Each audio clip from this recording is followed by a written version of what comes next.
ایک گستاخ نے کہا آقا کے والدین ایمان والے نہیں، الیاذ باللہ.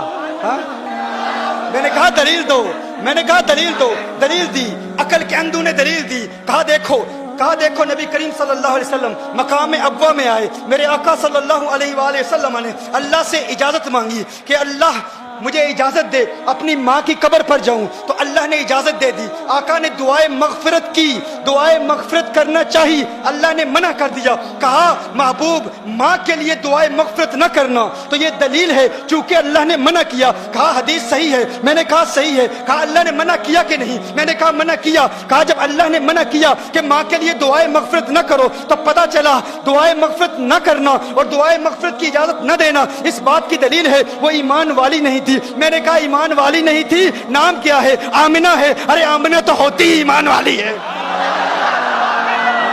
آمنہ نام ہے اور ایمان والی نہیں ہے. ہاں آمنہ نام ہے، آمنہ نام ہے. میں نے کہا بتاؤ. اب میں اس کی گرامیٹیکل ریزنز پر بات نہیں کرتا. میں نے کہا تم دلیل دیتے ہو کہ صحیح دلیل ہے، صحیح حدیث ہے کہ اللہ نے اجازت نہیں دی. میں نے کہا قرآن میں اللہ ارشاد فرماتا ہے لا تقم علی قبرہ. اللہ قرآن میں فرماتا ہے غیر مسلموں کی قبر پر جانا منع ہے، حرام ہے، ناجائز ہے. قرآن میں ہے نا. اب یہ اقتداء النص سے ثابت کروں گا، دیکھیے گا، آپ توجہ فرمائیے گا. اللہ نے ارشاد فرمایا نا قبر پر نہ جاؤ. کس کی قبر پر جانا منع ہے؟ غیر مسلم کی قبر پر جانا منع ہے. اللہ نے حکم فرمایا لا تقم، نہیں ہے، لا تقم، نہیں جانا. تو میں نے کہا اللہ نے منع فرمایا نا کہ غیر مسلم کی قبر پر نہ جاؤ، کیا تم مانتے ہو کہ اللہ نے جانے کی اجازت دے دی؟ اللہ نے جانے کی اجازت دے دی. تم سمجھتے ہو یہ تمہاری دلیل ہے، یہ تمہاری نہیں، یہ ہماری دلیل ہے. یہ کس کی دلیل ہے؟ یہ ہماری دلیل ہے. انہوں نے کہا کہ اللہ نے دعائے مغفرت کی اجازت نہیں دی.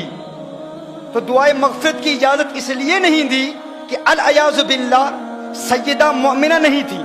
تو میں نے کہا کیا قبر پر جانے کی اجازت دی کہ نہیں؟ کہا دی. تو میں نے کہا قرآن کہتا ہے کافر کی قبر پر نہ جاؤ، تو قبر پر جانے کی اجازت دے دی. یہی اس بات کی دلیل ہے کہ وہ مومنہ ہے. یہی اس بات کی دلیل ہے وہ مومنہ ہے. کہا پھر دعائے مغفرت کی اجازت کیوں نہیں دی؟ یہ کیوں فرمایا کہ مغفرت کی دعا نہ کرو؟ تو اس کا جواب سماعت فرما لیں. مغفرت کی دعا کس کے لیے کی جاتی ہے؟ بخشے ہوں کے لیے بخشش کی دعائیں نہیں کی جاتی. بخشے ہوں کے لیے بخشش کی دعا نہیں کی جاتی. دیکھیے کبھی آپ کہتے ہو یا اللہ غوث اعظم کو بخش دے، کیا الیاذ باللہ کوئی ایسا کہتا ہے؟ یا اللہ خواجہ غریب نواز کو جنت عطا فرما، معاف کر دے. کوئی نہیں کہتا. ہر شخص کہتا ہے کہ وہ چونکہ بخشے ہوئے ہیں تو بخشے ہوں کے لیے بخشش کی دعا نہیں مانگی جاتی.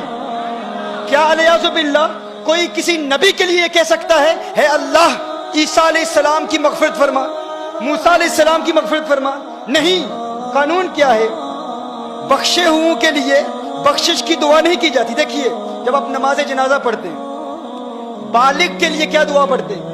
اللہم اغفر لحینا ومیتنا، دعائے مغفرت کرتے ہیں نا. لیکن نابالغ کے لیے کیا دعا ہے؟ اللہم اجعلہ لنا، کیا؟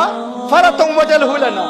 فرض کیا ہوتا ہے؟ آپ کہتے ہیں میرے اللہ یہ جو بچہ مجھ سے پہلے چلا گیا ہے، یا اللہ یہ مجھ سے پہلے جائے اور میرے لیے شفاعت کا اہتمام کرے. کیا؟ چونکہ بچہ بخشا ہوا ہے تو بخشے ہوئے کے لیے بخشش کی دعا نہیں کی جاتی.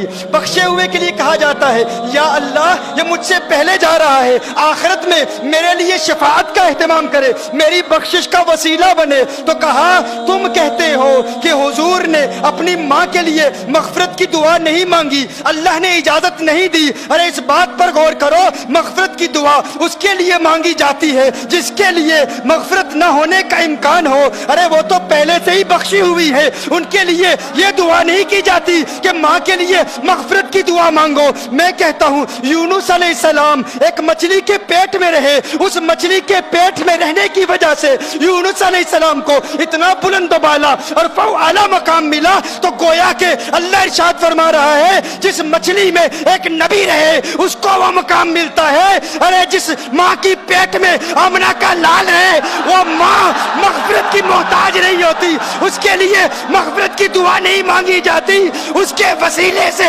امت کے لیے مغفرت کی دعائیں مانگی جاتی ہیں۔